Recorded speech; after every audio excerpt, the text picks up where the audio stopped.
তুমি যতক্ষণ ডিউটিতে থাকবে ততক্ষণ এই ক্যামেরা এক মুহূর্তের জন্য বন্ধ করা যাবে না।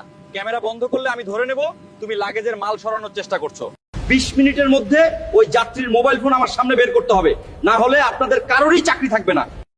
আগের অভ্যাস বাদ দিন, এখন থেকে আমি যেভাবে বলবো সেভাবেই চলবে। ফার্দার আবার যদি তোমাদের দুজনের কাজে অবহেলা দেখি, যদি গুরুত্ব সহকারে যাত্রীদের মালামাল আনলোড না করা হয়, যদি সামান্য অবহেলাও আমি দেখি, তাহলে সাসপেন্ড তো করবোই, সাথে জরিমানাও হবে বাধ্যতামূলক। এখন জেল দেই আপনাকে, আপনার দোকান বন্ধ করে দেই। আপনি যে অনিয়ম করেছেন আপনাকে চরম শাস্তি দেওয়া উচিত। মেয়াদ উত্তীর্ণ জিনিস বিক্রি করছেন, আপনাকে তো অবশ্যই এর শাস্তি পেতে হবে।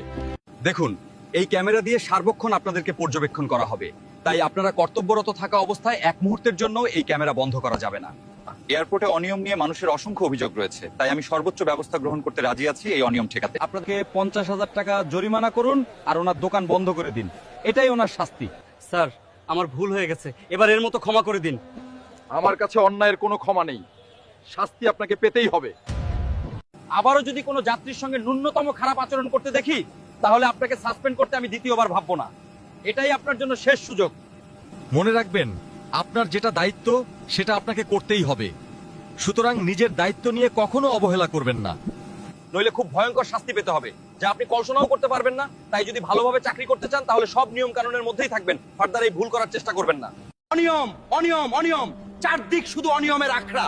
বারবার সতর্ক করার সত্ত্বেও আপনারা অনিয়ম থেকে বের হয়ে আসতে পারছেন না কেন? আমি বেশ বুঝতে পারছি আপনাদের আগের স্বভাব একটুও বদলায়নি। আপনাদের জন্য অন্য ব্যবস্থা নিতে হবে, তা না হলে আপনারা শুধরাবেন না। আপনারা আমাকে কঠোর হতে বাধ্য করছেন। এদের দুজনকে অ্যারেস্ট করুন, এদের পুরো বডি সার্চ করুন, দেখুন এদের কাছে কি কি আছে, তারপর আমি এদের জন্য অন্য ব্যবস্থা নিচ্ছি। 1 2 3 4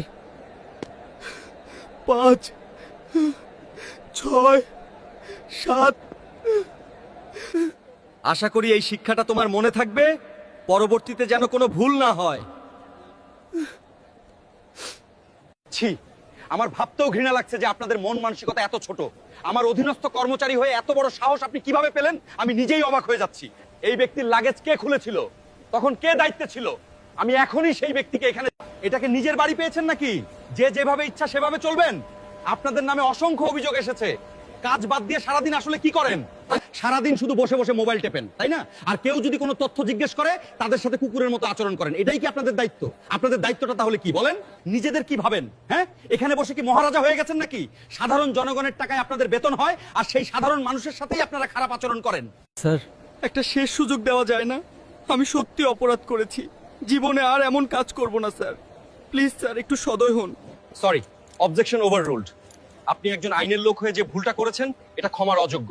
আপনাকে ক্ষমা করলে আমার আদর্শ আমাকে ক্ষমা করবে না।